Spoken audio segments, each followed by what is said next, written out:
Olá, pessoal! Sejam todos bem-vindos a mais uma aula de Física. Eu sou o professor Maicon Maciel e essa é a nossa aula de número 41.2, ou seja, é aquela aula de revisão dos conteúdos. E por falar em revisão dos conteúdos, você está lembrando sobre o que nós falávamos? Está lembrando? Bom, se você falou, professor, nós estávamos falando sobre estática dos sólidos. Nós estávamos falando sobre equilíbrio, então você acertou, tá? Então nós fizemos uma introdução aí à estática dos sólidos, ou seja, as condições que eles precisam para estar em equilíbrio, e nós classificamos os tipos de equilíbrio que esses corpos podem apresentar, tudo bem? Então, vamos nessa! Olha só, é possível ficar em repouso mesmo fazendo muita força, né? E a resposta é sim, né? Nesse caso, ele está fazendo muita força e está em repouso. Ou seja, nesse caso, o que você imagina? Aqui tu tem uma força de tração, né? Aí do outro lado também uma força de tração, ok? E o corpo dele, né? Você vai ter o centro de massa, o centro de gravidade, você vai ter a representação aí do que é a força-peso. Então, nesse caso, o que vai acontecer? A força resultante, né, vai ser o quê? A tração na vertical para cima, tá aqui, ó, mais a tração 2 também na vertical para cima, menos o peso. Por que menos? Porque o peso, ele está apontando na vertical para baixo. E outra coisa, isso aqui é a força resultante, certo? Só que para ele ficar em equilíbrio, aí essa força resultante, ela tem que ser igual a zero. Consequentemente, você vê aqui, tração 1 mais tração 2 menos peso é igual a zero, te leva a concluir que a tração 1 mais a tração 2 vai ser igual ao peso, ok, pessoal? E aí o que vai dizer a primeira lei de Newton? Olha só, para que aconteça o equilíbrio de um corpo, né, para que ele esteja em equilíbrio, duas condições podem acontecer. Você pode ter o equilíbrio que nós chamamos de estático, né? Equilíbrio estático é aquele equilíbrio que o corpo está em repouso, né? Ah, se ele está em repouso, professor, ok, é o estado de movimento. Agora, mas tem um outro tipo de equilíbrio em que o corpo se move. Aí você fala assim, oxe, mas que equilíbrio é esse que o corpo se move? É que normalmente quando eu falo assim, o corpo está equilibrado, na maioria das vezes você vai interpretar que ele está parado, né? É muito comum associar a palavra equilíbrio e equilibrado com repouso, está parado. Só que a palavra equilíbrio também refere-se a um corpo que pode se mover, mas ele não vai se mover de qualquer jeito, de qualquer forma. Nesse caso, se ele está se movendo e está em equilíbrio, significa que a resultante das forças que atua sobre ele é igual a zero. E se a força resultante for igual a zero, ele não vai ter aceleração, consequentemente, não tendo aceleração, a velocidade vai ser constante, tudo bem? E aí esse corpo vai estar em movimento retilíneo uniforme, ou seja, o famoso MRU. Ele tem velocidade, é constante e a trajetória é em linha reta, tudo bem? Continuando, falamos também sobre o centro de massa do corpo, né? No centro de massa do corpo, você imagina o seguinte, você vai ter uma barra, né? Ele tem massa da barra e é como se toda essa massa estivesse concentrada em um único ponto. Então, todas as forças que atuam em cada partícula desse corpo, todas elas vão ser consideradas e aplicadas nesse único ponto. Então, por exemplo, você joga uma barra para o ar, né? E essa barra, o centro de massa dela, o centro de gravidade, vai desenhar no ar um arco de parábola. Então ela vai apresentar esse arco de parábola, que é uma translação. Mas, professor, parece que ela está girando aqui, ó. Né? Ela está girando, ao longo do movimento ela vai girando. Ah, então aqui ela também está apresentando uma rotação. Então, quando você joga um corpo extenso no ar, né? Uma barra de metal, um bastão, ele apresenta rotação, porque ele tem um giro em relação ao centro de massa dele, e ele também apresenta translação, porque o centro de massa dele, ou centro de gravidade, a partir de um referencial inercial ali, vai descrever o que? Essa trajetória, tudo bem?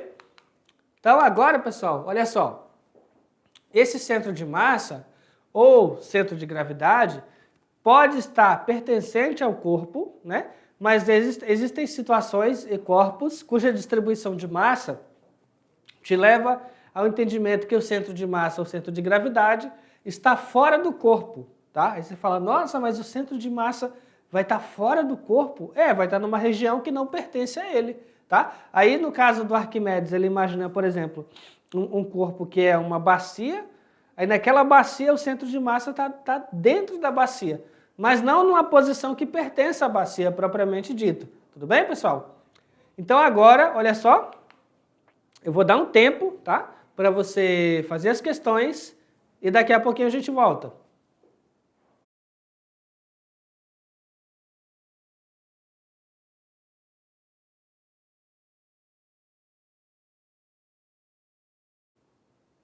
Opa, acabou o tempo.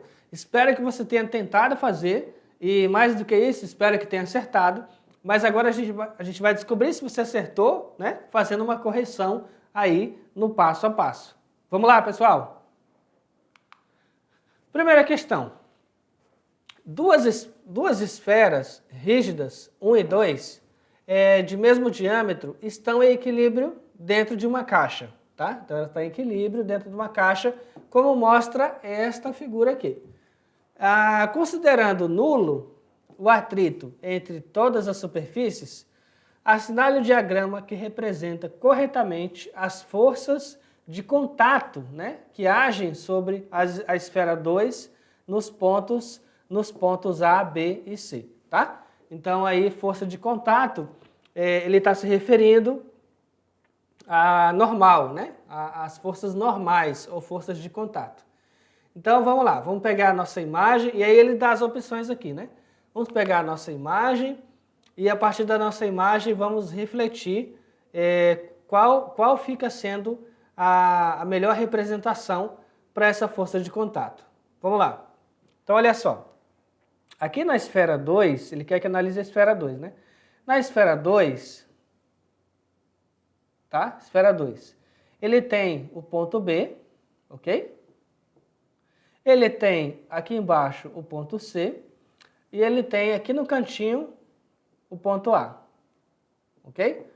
Então, no ponto B é um contato com a parede, no ponto C um contato com outra parede, no caso é o solo da caixa, e no ponto A é um contato com outra esfera, que no caso é a esfera 1. Perfeito. A força de reação, né? Ele quer uma força de reação. Então, olha só o que ele fala aqui, ó. Represente corretamente a força de contato que age sobre a esfera 2, né? Força de contato que age sobre a esfera 2. Então vamos lá. Em A esfera 1 aplica uma força, tá? Então a esfera 1 aplica uma força. Aqui, ó. Essa força está numa diagonal, né? Está numa diagonal, no ponto A. Em B, a parede da direita aplica uma força horizontal. Só que horizontal apontando para a esquerda, ok. Em C, o fundo, ou seja, o solo, a base da caixa, aplica uma força vertical e para cima. Pronto, ok. Então, essas daí são as forças aplicadas, né? Essas daí são as forças aplicadas. Dá uma olhada. Aqui, ó. Então, aqui, ó. No ponto onde a esfera 1 está tocando a esfera 2 é uma força aplicada. No ponto onde a lateral da caixa está tocando a esfera 2, em B, também é uma força aplicada. No ponto onde a esfera 2 está tocando o solo, também tem uma força aplicada, ok? Vamos nessa. Então, olha só. Olhando para as nossas opções, né? Olhando para as nossas opções, você vai ter aqui como resposta a letra A, ok, pessoal? Então, a letra A ela vai te dar aqui os vetores correspondentes, ó. Esta força e esta força, ok? Continuando, questão 2. Ímãs são frequentemente utilizados para prender pequenos objetos em superfícies metálicas planas e verticais. como quadros de avisos, portas de geladeira.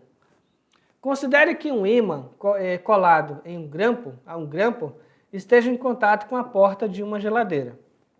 Suponha que a força magnética que o ímã faz sobre a superfície da geladeira é perpendicular a ela e tem módulo Fm, força magnética. O conjunto ímã-grampo tem massa m0. O coeficiente de atrito estático entre a superfície da geladeira e o ímã é μe, tá? Então, coeficiente de atrito estático. Uma massa m está pendurada no grampo por um fio de massa desprezível, como mostrado na figura. Desenhe no diagrama as forças que agem sobre o conjunto ímã, grampo e massa m, tá? Representado pelo ponto preto aqui, no cruzamento dos eixos x e y da figura, identificando cada uma dessas forças. Então, uma questão tranquila. Ó. Tem aqui a base da geladeira, temos o ímã, o grampo e eu tenho um corpo de massa mzão que está dependurado aqui. Vamos lá. Primeiro, você vai pensar o quê? Força-peso, né? Força exercida pela Terra sobre o conjunto. Então, ele vai ter a força-peso. Então, nesse ponto aqui que eu estou analisando, o centro de massa, sobre ele eu vou ter o P, né? Força-peso. Na vertical, para baixo. Também vai acontecer uma tração, né? Força de tração exercida pelo fio e aplicada no conjunto. Então, você vai ter uma força de tração. Ou seja, aqui onde tu tem esse fio, né? E ele está dependurando uma massa, você já sabe que ele tem o quê? Força de tração. Φ vai ser a nossa força de atrito, né? Por que esse corpo não está caindo? Eu tenho força de atrito. Então, força de atrito trocado entre o conjunto e a parede da geladeira. E a força de atrito, como nós sabemos, ela é oposta à tendência de movimento. Então, ela é oposta ao movimento ou oposta à tendência de movimento. Então, se tu tem a parede de uma geladeira, alguma coisa está presa ali, e a tendência é cair por conta do peso, é descer, então a força de atrito vai estar oposta a ela. Tudo bem? Continuando. Eu tenho aqui a força magnética, né? Então a força magnética que atrai o conjunto para a esquerda é de atração e é magnética entre o ímã e a parede da geladeira. Então aí eu tenho a força magnética, perfeito? E como essa força magnética está atraindo o ímã e a parede, aqui eu tenho uma força eu tenho uma interação acontecendo, uma compressão, né? E essa interação entre os dois, né, de contato, gera uma resposta, ou seja, uma força de contato chamada força normal. Então eu tenho uma força normal aqui, exercida pela parede, né, da superfície sobre o ímã. Então eu tenho uma normal que está na horizontal para a direita. Então olha que interessante. Para cima, força de atrito. Para a direita, força normal. Para a esquerda, força magnética. Para baixo, tração. E para baixo, força-peso. Ok, pessoal? Então aqui está representado, né, conforme solicitado, todos os vetores, né, todas as forças de forma vetorial solicitada no exercício. Tudo bem? Então uma questão como essa, você tem que só pensar um pouquinho, né? Ah, professor, o ímã tá colado na parede, então tem uma força de contato, é normal. O que está levando ele para a parede? Força magnética. Tem alguma força que está impedindo do conjunto descer? Tem, a força de atrito, vai estar para cima, oposta. E para baixo, tanto o peso quanto a própria tração, tudo bem? Vamos lá. Continuando, olha aí, decolando para o futuro.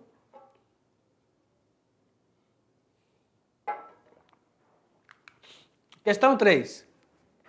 Visando a melhoria estética de um veículo, o vendedor de uma loja sugere ao consumidor que ele troque as rodas do seu automóvel de aro 15 polegadas para um aro 17 polegadas, né? O que corresponde a um diâmetro maior do conjunto roda-pneu. Então, visando a melhoria estética de um veículo, o vendedor de uma loja sugere ao consumidor que ele troque as rodas do seu automóvel, que é aro 15, por um aro 17, tá? E aí corresponde ao diâmetro maior do conjunto roda e pneu. Duas consequências provocadas por essa troca de aro são, então, quais as consequências? Foi uma mudança estética, né? Mas quais as consequências? Vamos lá, primeiro. Letra A, elevar a posição do centro de massa do veículo, tornando-o mais estável e aumentar a velocidade do automóvel em relação à indicada no velocímetro.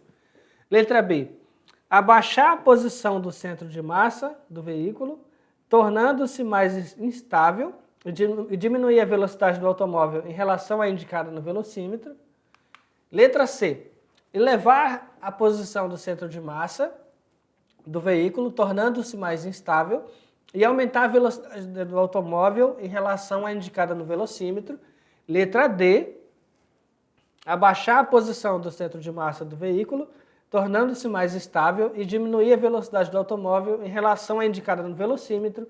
E elevar a posição do centro de massa do veículo, tornando-se mais instável e diminuir a velocidade do automóvel em relação ao velocímetro. Então agora, olha só, a resposta, pessoal, vamos limpar aqui, a resposta vai ser aqui, ó, letra C, tá? Então quando ele troca o aro, aro 15, que é o que possui no automóvel dele, pelo aro 17, que é uma roda maior, o que vai acontecer? Se é uma roda maior, ele vai elevar a posição do centro de massa, né? Então a roda é maior, pronto, trocou, o centro de massa do conjunto vai ficar um pouco mais acima. E se o centro de massa de um veículo fica mais elevado, né, significa que ele está mais instável, mais sujeito a capotar, mais sujeito a tombar, né? Tanto numa curva, num acidente, então ele fica mais instável porque o centro de massa dele está mais elevado.